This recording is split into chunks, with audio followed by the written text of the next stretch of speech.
শ্রীলঙ্কা, বাংলাদেশ, নেপালের পর এবার জেনজি আন্দোলন ভারতে। তাই প্রশ্ন জেগেছে, এবার কি গদি হারাবেন মোদি?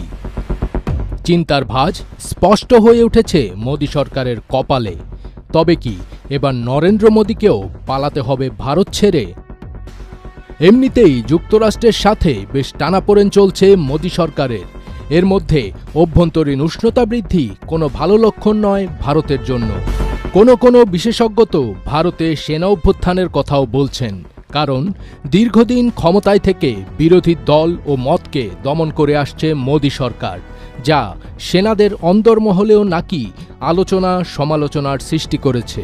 মাত্র এক বছরের মধ্যে ভারতের আশেপাশে যা ঘটছে তা ভারতের কাছে, ভারতের শাসক শ্রেণীর কাছে খুবই চিন্তার বিষয়। শ্রীলঙ্কা থেকে বাংলাদেশ আর এখন নেপাল পর্যন্ত ভারতের প্রায় সব প্রতিবেশী রাষ্ট্রে রাজনৈতিক পালাবদল হচ্ছে গণবিক্ষোভ বা গণ অভ্যুত্থানের মধ্য দিয়ে।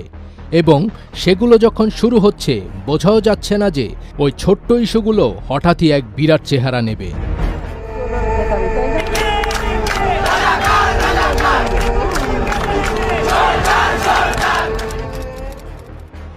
2022 সালে শ্রীলঙ্কার দেউলিয়া অর্থনীতির কারণে জনগণের চরম ক্ষোভ মাহিন্দা রাজাপক্ষের সরকারকে পদত্যাগে বাধ্য করে।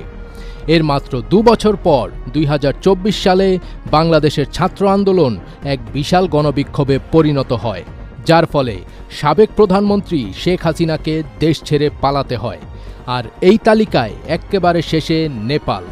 সোশ্যাল মিডিয়া বন্ধের মতো একটি ছোট্ট ইস্যুকে কেন্দ্র করে বিক্ষোভ এতটাই তীব্র হয়ে পড়ল যে প্রধানমন্ত্রী কেপি শর্মা ওলি পদত্যাগ করে বাঁচতে পারেননি, পালিয়েছেন। কোথায় পালিয়েছেন কেউ জানেও না। এখনও অনেকে বলছে ভারতেই আছেন, কেউ বলছেন তিনি দুবাইতে অবস্থান করছেন। দক্ষিণ এশিয়ার রাজনীতিতে যেন শুরু হয়েছে ডমিনো ইফেক্ট। নেপালে যখন জেনারেশন জেডের তরুণদের বিক্ষোভে দেশ কাঁপছে, ঠিক সেই সময় ভারতের বিহার রাজ্যেও ছাত্র তরুণদের আন্দোলনে রাজপথ প্রকম্পিত হয়ে উঠেছে।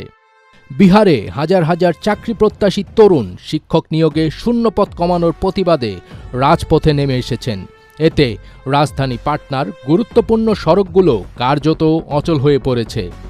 গত 9 সেপ্টেম্বর মঙ্গলবার সকাল থেকে প্রায় 3000 বিক্ষোভকারী তরুণ পাটনা কলেজ প্রাঙ্গণে জড়ো হয়ে মুখ্যমন্ত্রী নীতিশ কুমারের বাসভবনের উদ্দেশ্যে মিছিল শুরু করেন। কেতন মার্কেট, বকরগঞ্জ, গান্ধী